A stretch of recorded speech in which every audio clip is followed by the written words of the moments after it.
ladies and gentlemen, we want you to stand and we want you to make some noise. Ladies and gentlemen, let's go racing here at Knoxville. Only the best go three abreast. It is show time at Williams Grove Speedway. Ladies and gentlemen, boys and girls, here at Eldora Speedway, it's showtime! You got them for a breath. Often imitated, never duplicated. The greatest show on dirt, the world of outlaws. It's time to sit back, relax, and enjoy because, ladies and gentlemen, it's showtime! Set to do battle for 30 laps. The green flag is waving.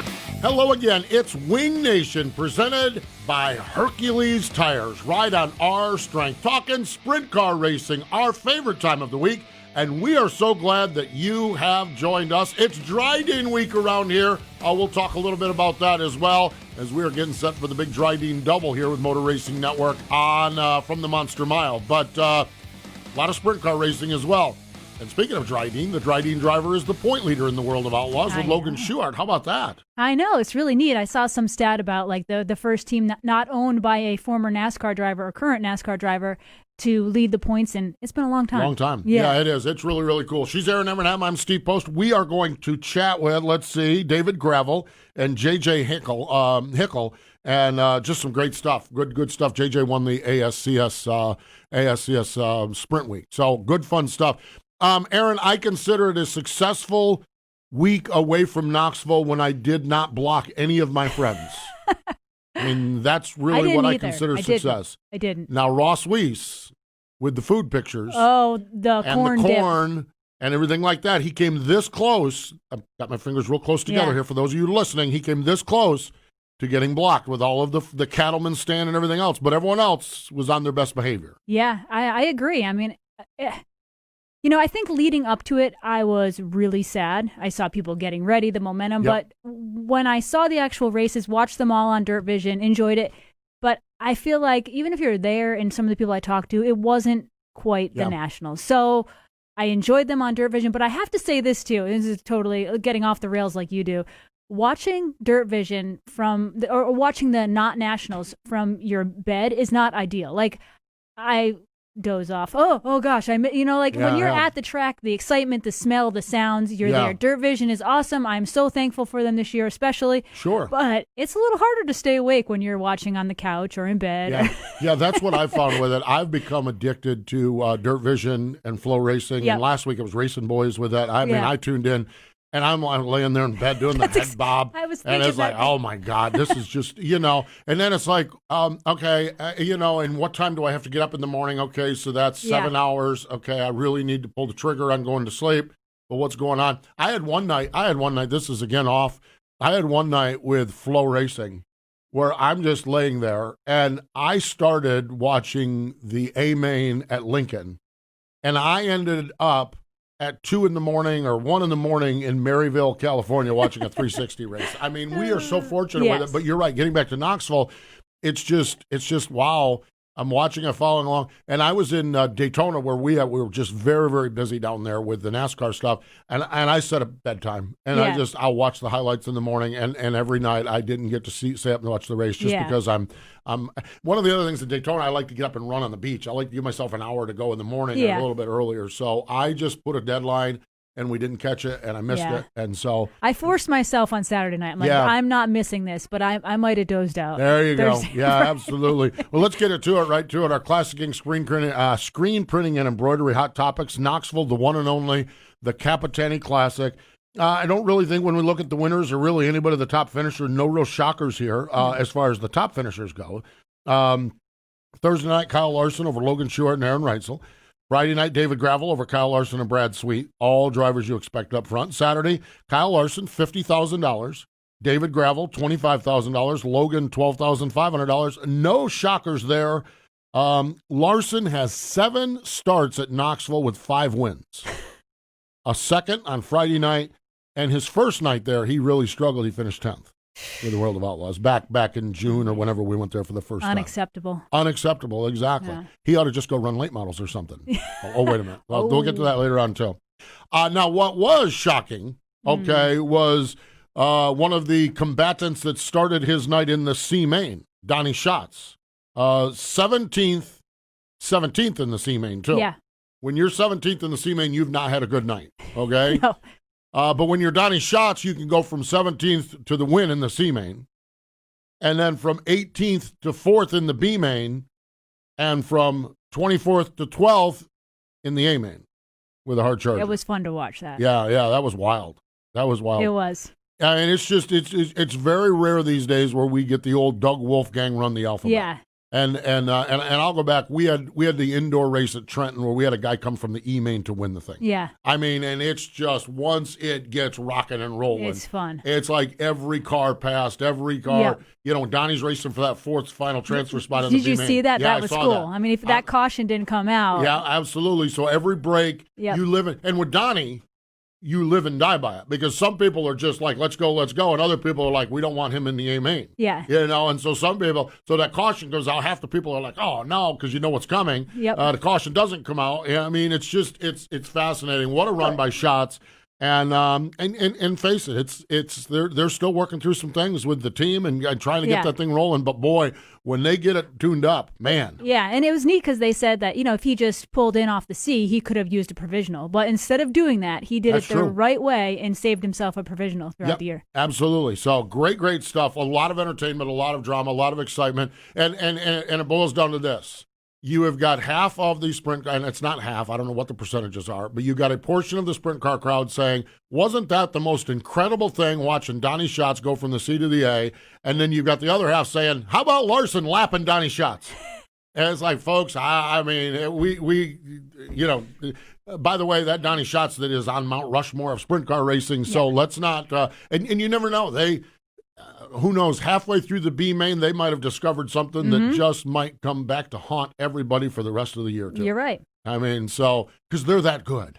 Yeah. That's the reality of it, you know. In the reality of any person throughout their career, there's going to be years that you're off. Yeah, absolutely. But if you're someone like Donnie and you've won 10 championships, it's not going to last long. They're going to North Dakota this week, and it could be like, oh boy, here we go. Here we go. We get to this time of year. So we'll see what happens. I mean, and it certainly made for some entertainment as well. I've shared this when they announced it, and now that we're sitting here in hindsight, the ASCS Sprint Speed Week was fantastic, okay? And I watched a bunch of them early last week on Racing Boys. JJ Hickle started it off early with the win at Lakeside on Tuesday night. I watched that one, and he never looked back as far as the championship goes. Very consistent. We're going to talk to JJ. We've never talked to him on the show.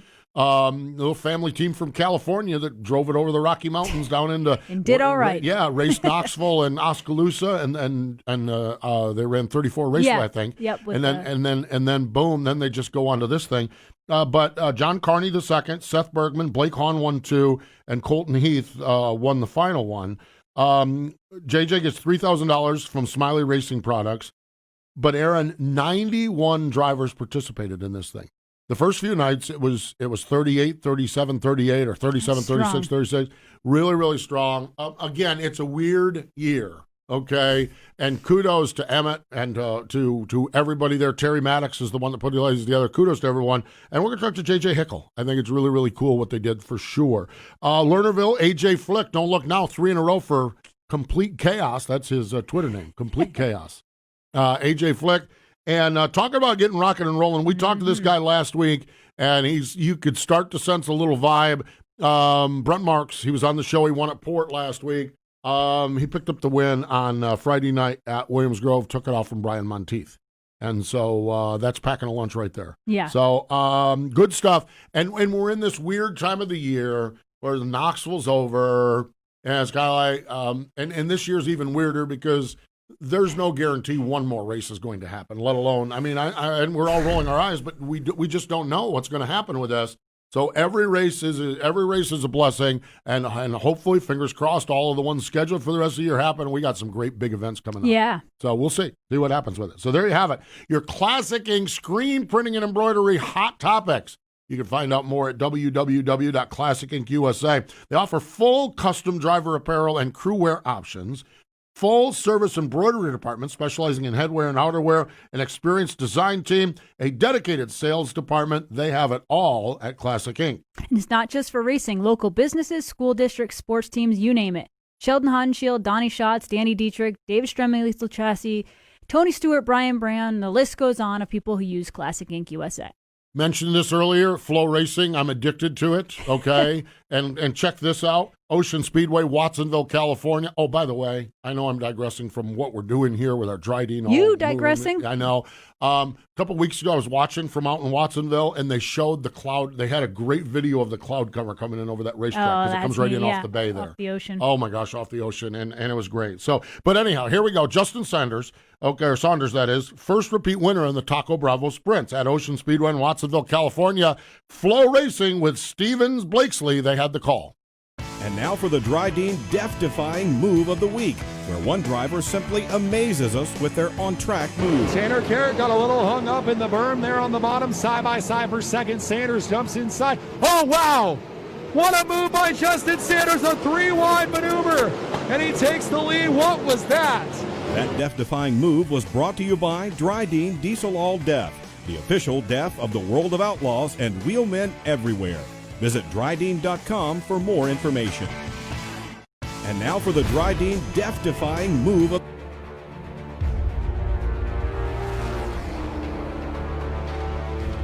Pride. Passion.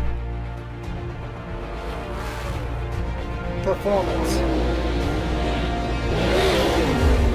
We are Team Dryden.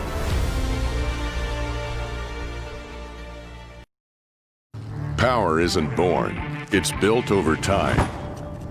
For over 65 years, Hercules Tires has been providing the muscle to move more drivers, whatever the vehicle, whatever the terrain, and we back it with a powerful protection plan. So wherever the road or the trail takes you, we have the selection, value, and strength to get you there. Hercules Tires, ride on our strength. It is Wing Nation, presented by Hercules Tires. We are in the Hercules Tires studio in Concord, North Carolina. We're going to the Dryden Hotline. Joining us fresh off from a solid weekend in Knoxville, including a win on Friday night, second place run in the big one, is David Gravel. Hello, David. Welcome back to Wing Nation. Thank you guys for having me. How you doing? I am doing well, doing really well. Knoxville, it looked like you were pretty good. You got a second place run on Saturday night, got the win on Friday night. Kind of assess your weekend out there in Iowa. Yeah, I think it went pretty well. The first night we had a couple issues working through a brand new race car, and was able to fix those things for night two, and was really good. And then Saturday night we just started third in the dash, and ran fifth, and that kind of hurt our chances to win. We had a little bit of a chance to win there of the green-white checkered, and Kyle protected the line I was running, and that was it. So wish I could have maybe started on the front row with them and see what I could have done, but second we'll take it and move on to this weekend. David, I was going to ask you about the dash. I saw when you drew the number 3 out of the pill draw container, whatever you want to call it, and you looked a little disappointed, and then you just talked about losing those spots at the end of the dash. How important or how different do you think it could have been if you did start on the front row? Is there that much of a difference? I mean, Kyle was obviously really strong, but is there that much of a difference starting on the front row? For sure. I think I challenged Logan for second place on lap 23, and I didn't get by him till there's 23 to go, and I didn't pass him till I think there was 7 to go. So it took me, 2/3 of the race just to get by him. It just shows you when you're racing really good guys with good cars, it's just hard to get by him. But, I was disappointed being a high point guy and having to draw a 3 and, then racing the dash, and really fourth is better than third a lot of times on starts and restarts. So it was definitely a disadvantage. Kyle probably would have been able to fight through and maybe still win the race or challenge to win the race. But for me, it just took me so long to get by Logan and just kind of hurt my chances. How are you with that? And I love where we're at with the World of Outlaws. We sat here last week and we're going, Gravel's good there, Donnie Schatz is good there, Brad Sweet is good there, Kyle Larson is good there, David Gravel, and we went down the list. It's like, oh my gosh, you could get on a list of 10 guys that are really good there. And Logan, what do you ever lose your cool when you're trying to get by a guy like that? How do you manage yourself? And for a 17 lap struggle to try to pass a guy, how do you manage your emotions and your game with that? Yeah, it's tough. At one point you think you got him passed, and then you try to hit the bottom good and don't get off the corner real well, and the guy goes back around on the outside. Yeah, just these guys are really good, and they're going to make you earn every spot you're going for. So it's one of those things you got to stay focused and stay after it. We were able to get into lap traffic, and Logan moved around and was able to slip by him. So it was one of those things. You just got to stay persistent, focused, and we just let Kyle get away from us, and he was operating really, really well. So it doesn't take much. Being a 30-lap race, isn't too long of a race. So you only have so much time, and when you waste, 2/3 of the race trying to pass one guy, you're not going to have a chance to win. So, it was good. We're happy. The car was really strong. Things went a couple different ways. Maybe, we'd be winning the race, but Kyle's very good right now, and you can't make any mistakes throughout any part of the night. And if you want to win these races. David, you are a high points guy, and I think you might have been even last year at the real Nationals. But what did you think about the points format being a little bit different, qualifying not being as important, maybe heat races not as important? What were your thoughts on it? I know I saw a lot of Twitter comments about liking that qualifying wasn't such a big deal. Yeah, going into it, I wasn't sure about it, but I think the points format deal was pretty good. I think it meant so much on your A main finish. So if you qualified bad and started fourth and ran good in your heat and then ran good in the A main, I mean, you had a chance to be way up there in points. So if I had to redo it or if I had to change anything, maybe I would add a little bit more in qualifying potentially. But overall, I liked it. I was a little disappointed in being high point guy and then have to draw and then have to run a dash. Usually the Nationals, if you're high point guy or fourth, you're starting fourth in the A main, there's no dash. So it kind of gives you two opportunities to either improve or go backwards. And in our sense, we went backwards in the dash and in the dash draw and then backwards in the dash. So that was a big moment for us. Good stuff. Great stuff. That's for sure. Fascinating to listen to it. What was the vibe like at Knoxville? I mean, I know, and you're one of those guys that really gets honed in on your race car and everything. I don't know that I've ever seen you outside's bar and grill at 2:30 in the morning and stuff. I know you're really focused in on your race car, but what was the vibe like there this year? Yeah, it wasn't the same.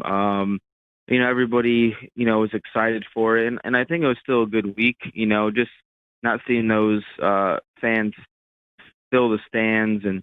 The Midway losing a lot of the vendors, food vendors, sponsor vendors, it was definitely different. Not having the people in the church parking lot selling T-shirts, so it looked different.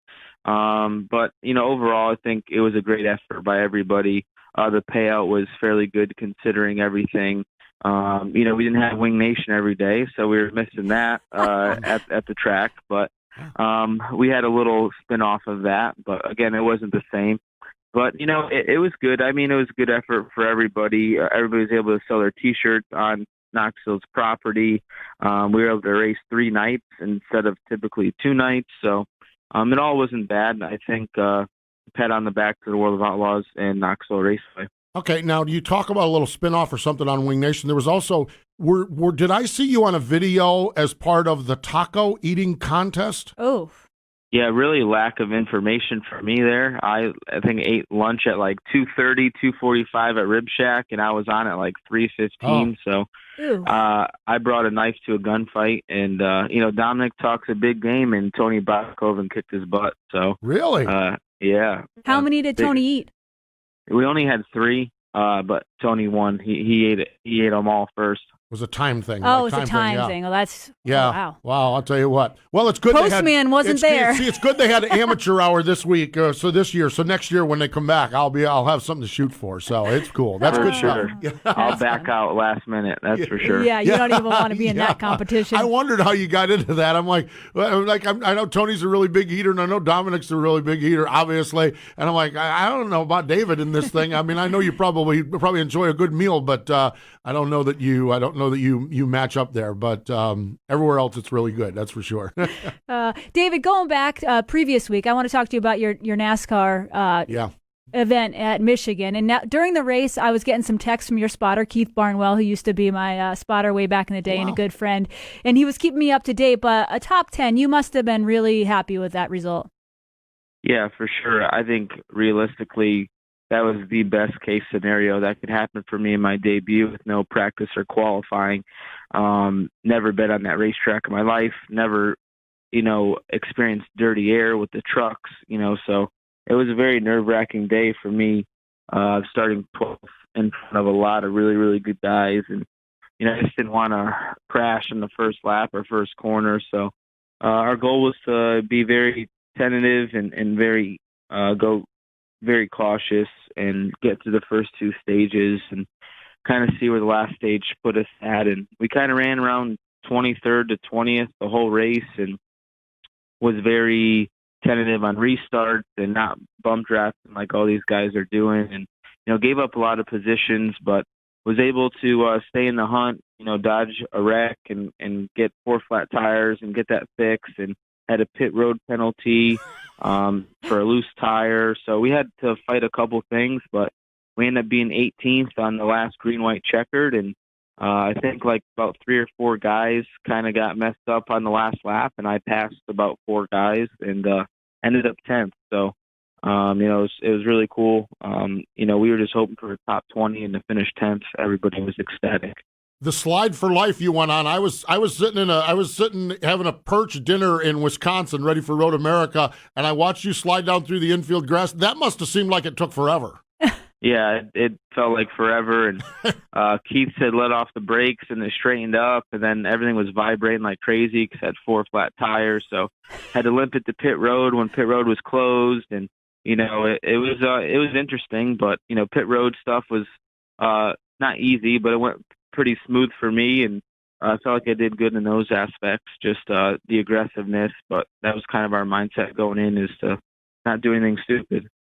So what were your overall thoughts as a driver? What was your first a NASCAR race at Michigan like? Was it what you expected? Did you love it? Did you, I don't know. What were your thoughts when you came away from it? Obviously happy with the top 10, but your thoughts as a driver? Yeah, as a driver, I didn't really have a good feel.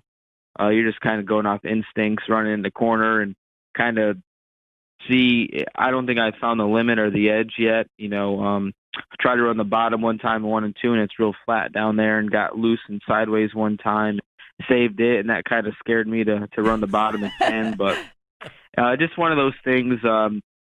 It was just weird. We showed up there at 10 in the morning, and the race didn't start till 6 at night. So you're hanging out, not knowing what to do, and then it's welcome like to the national. Yeah. Then there was the national anthem, and I had to pee after, so I went pee, and it's like, oh, you have 3 minutes before fire engine. So I was like, had to scramble and rush to hop in the truck and get ready, and hopefully I was good to go because I didn't have a choice.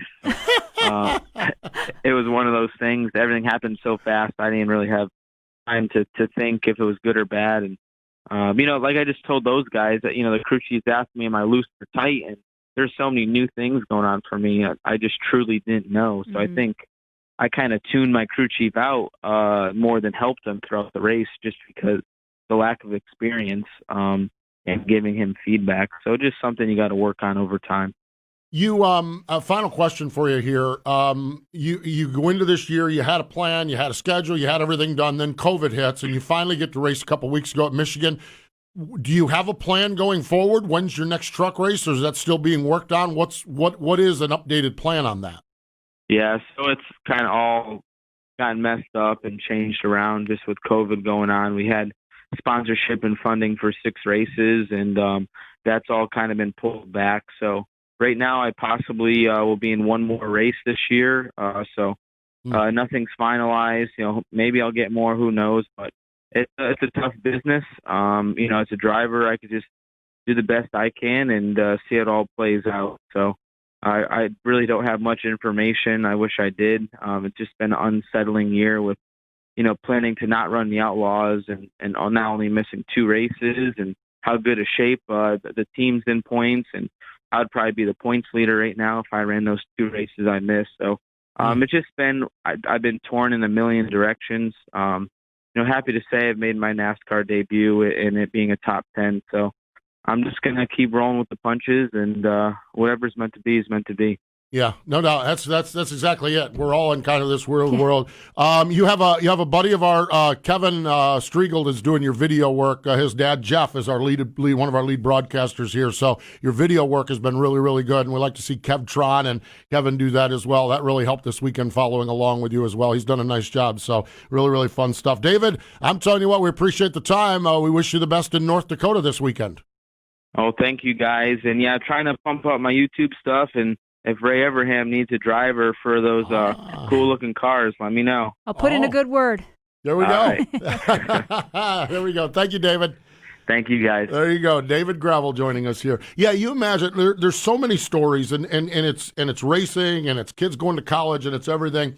You work so hard, you get to this point, and then COVID hits. And you're just, I'm dealing with it now at home. I've got a sophomore in college was looking at a first year on campus, and in North Carolina we might not have campus. Yeah, as far as on campus living. Yeah, and so I'm a kindergarten teacher. You're a kindergarten teacher. Yeah. Oh, that's some good stuff right there. Yeah.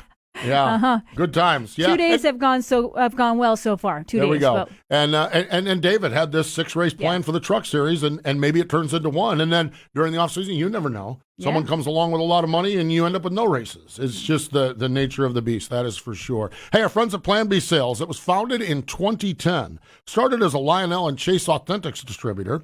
And now, Auto World, Greenlight Collectibles, Brand Art, Sam Bass Artwork, and University of Racing lines, and they have a huge inventory. They have partnerships with Kyle Larson, Ricky Stenhouse Jr., Christopher Bell, and other drivers. Use promo code MRN for free shipping on orders over $20. We talked about the ASCS Sprint Week, the champion from that. JJ Hickle, he joins us next.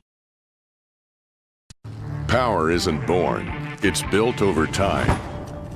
For over 65 years, Hercules Tires has been providing the muscle to move more drivers, whatever the vehicle, whatever the terrain, and we back it with a powerful protection plan. So wherever the road or the trail takes you, we have the selection, value, and strength to get you there.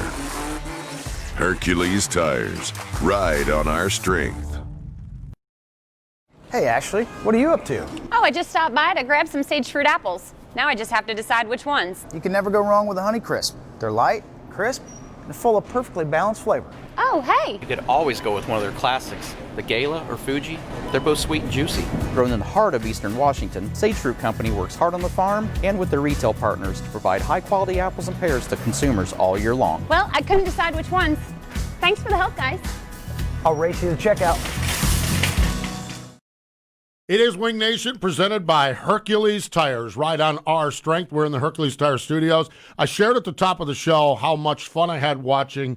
I didn't get to watch much this weekend because I was in Daytona, but the early part of the week, Tuesday, Wednesday, Thursday, man, the ASCS Sprint Speed Week was fantastic. And I know that everyone at ASCS was happy with it. I know I enjoyed it, but none of us were as happy as our next guest. Joining us on the Dryden Hotline is the champion of the Sprint Week. JJ Hickle joins us. Hello, JJ. Welcome into Wing Nation.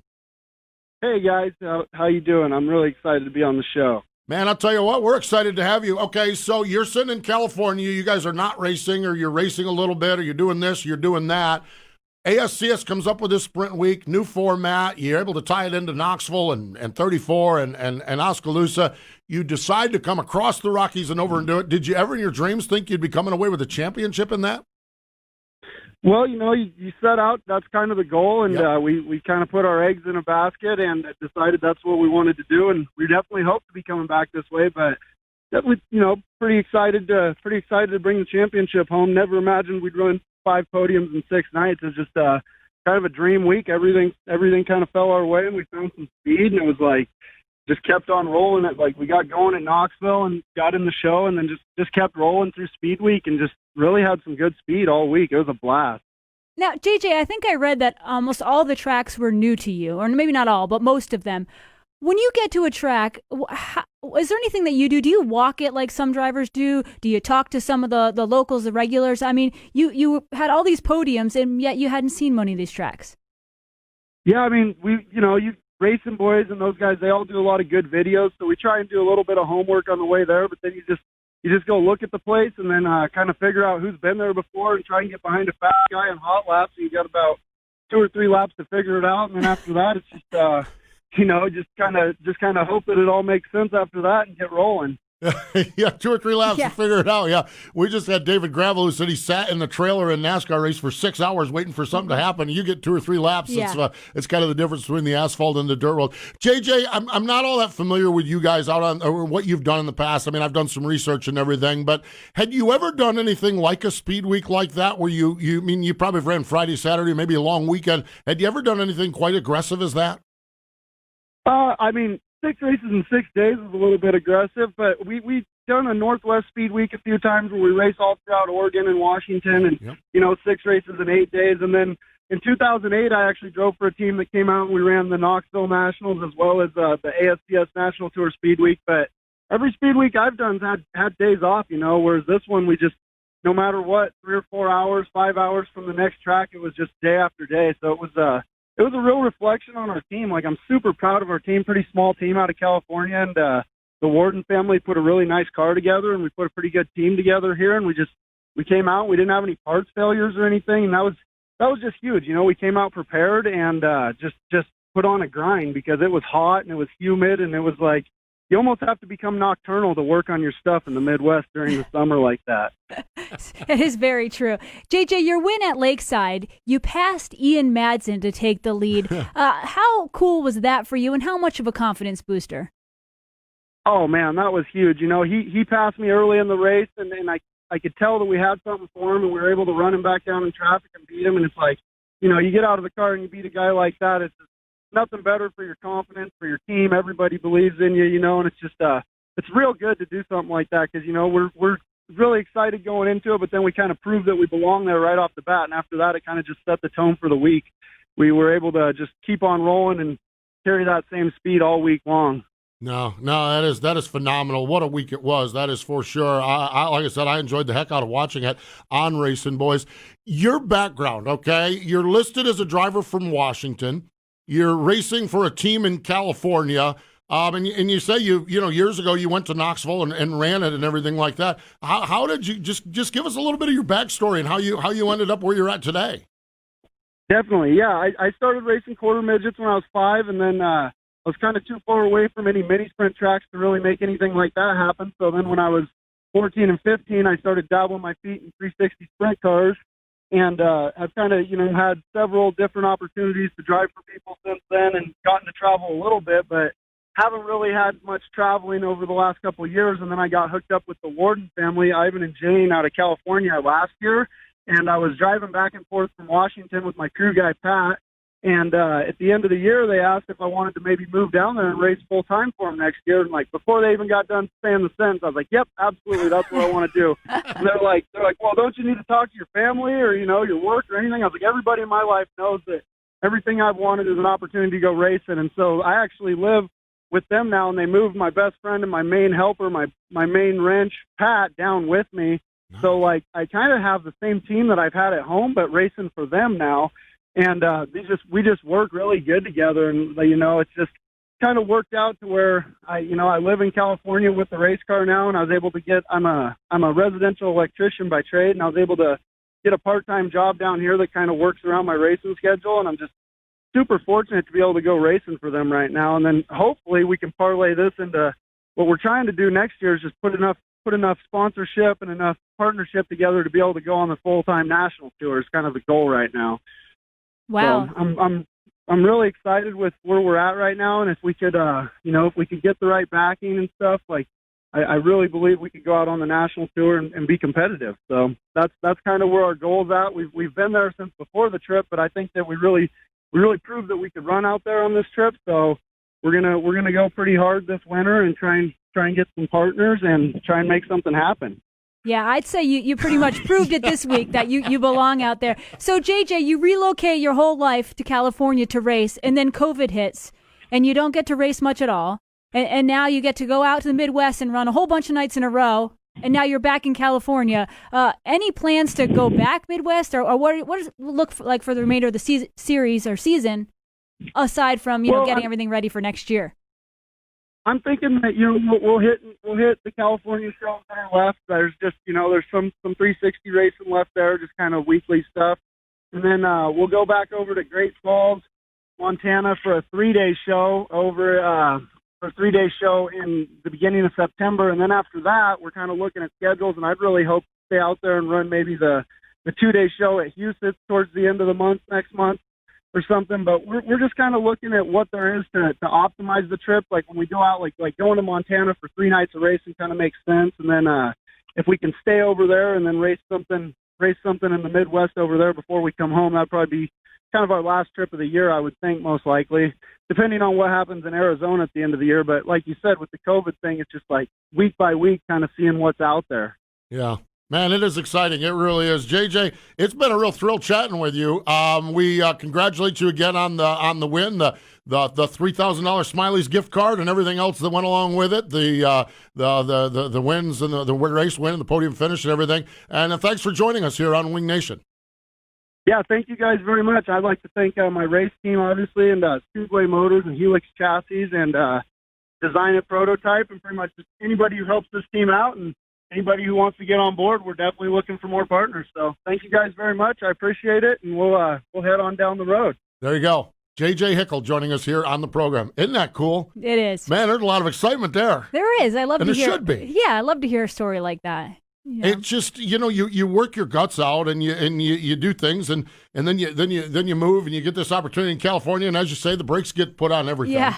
And but then to just be able to go do that, and I watched a couple of nights. The kid can race a car. That's there. You can't just go to a bunch of new tracks and get a whole pile of podiums against that crew. In 1 week. Yeah, absolutely. So neat stuff. That was not part of the ASCS National Tour. That was a separate deal that they did because they went with all-star format and everything else. The ASCS National Tour kicks back off September 12th at I-80 Speedway in Greenwood, Nebraska, and then coming up on September 17th through the 19th, Lucas Oil Speedway in Wheatland, Missouri, the Hockett-McMillan Memorial. And Erin, I am just about ready to pull the trigger on that one. Here we go again. Yeah, I think I'm going to go out there and hang out with my Racing Boys friends and everyone out there in Missouri coming up in mid-September. This weekend, regional racing. Southwest has 2 nights at Aztec Speedway in New Mexico. The Sooner region on Friday night is in Humboldt, Kansas. The Sooner and Warrior region team up from Manette Motor Speedway in Manette, Missouri, and Randolph County Raceway in Moberly, Missouri has a race on Sunday night. ASCS 9 regional tours, 6 are winged, 3 are non-winged. You can find out all you need to know at www.ascsracing.com. Oh, we got more news, more stuff coming up. Stay tuned. Wing Nation, we'll be right back. Power isn't born, it's built over time. For over 65 years, Hercules Tires has been providing the muscle to move more drivers. Whatever the vehicle, whatever the terrain, and we back it with a powerful protection plan. So wherever the road or the trail takes you, we have the selection, value, and strength to get you there. Hercules Tires. Ride on our strength.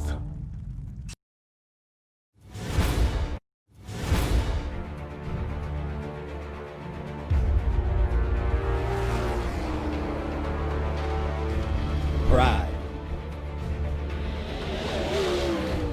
Passion. Performance. We are Team Dryden. Great to have you back here on Wing Nation, presented by Hercules Tires. You know, the F-150 Ford is America's best-selling full-size pickup for good reason. It delivers an unsurpassed combination of power, capability, and efficiency. There is not a sprint car out there that it can't push, tow, pull, or haul. The F-150 offers best-in-class payload and up to 13,200 pounds of available towing thanks to its most advanced powertrain lineup ever, including a 3.0-liter Power-Stroke turbo diesel V6. Ford F-150, built Ford tough. All right, did you see this morning? Dobmeier's making news. First off, last week they said his recovery is at or ahead of schedule. Yep. So we're really happy. We had Mark on our podcast a couple weeks ago, and I think he told us he was going back to the doctor the next week and got a good report. So we can't wait to get old Dynamite back. I know. But they got some sizzle in that car coming up as well.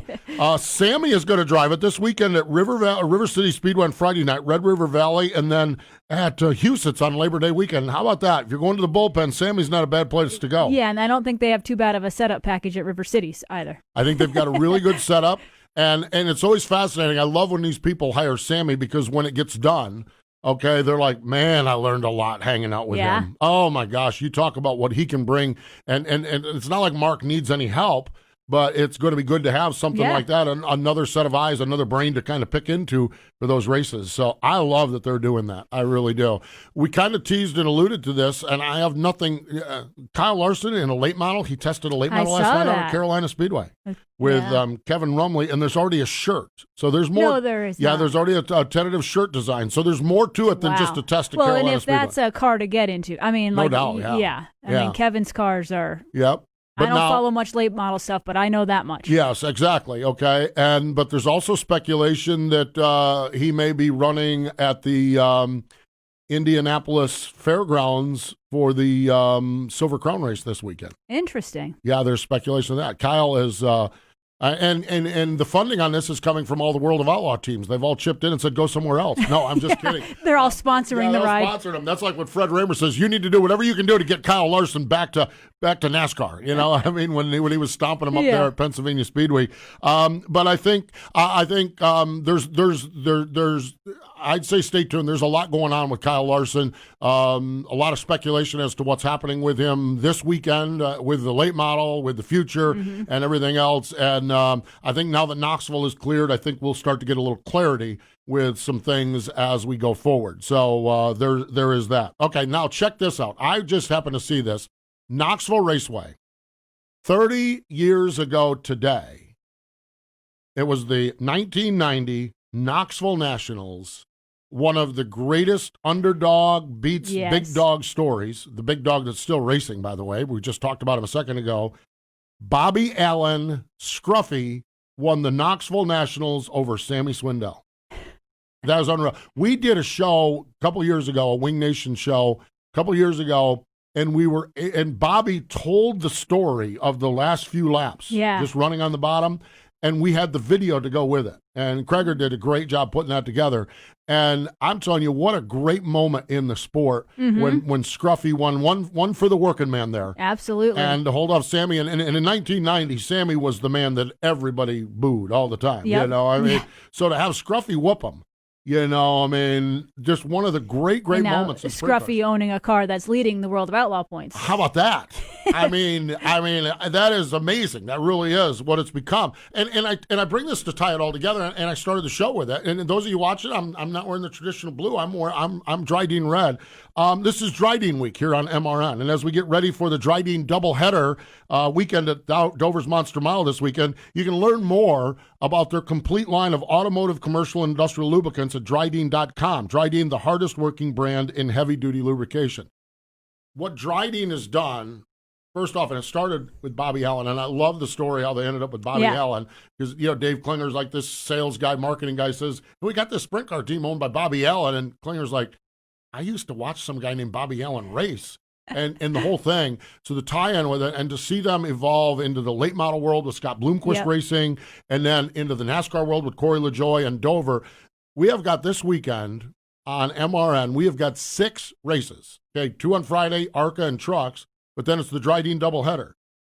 Dryden 200, Dryden 311, Dryden 200, Dryden 311 each day, an Xfinity race and a Cup race. Whew. Dryden doubleheader weekend. It's a busy weekend. It's a lot of laps at the Monster Mile. So love the partnership we have with Dryden and everyone there, and really appreciate that. It is good. It's going to be a fun week. That is for sure. And with that, I think that's going to put a big old bow around it. Wing Nation apparel is available at www.wingnation.com and on the All-Star Circuit of Champions souvenir rig. So you can get it there. Follow along with us on social media, on Twitter and on Facebook. Coming up later this week, it is Barry Jackson. We're going to just get into the mind of one of the smartest men in the sport.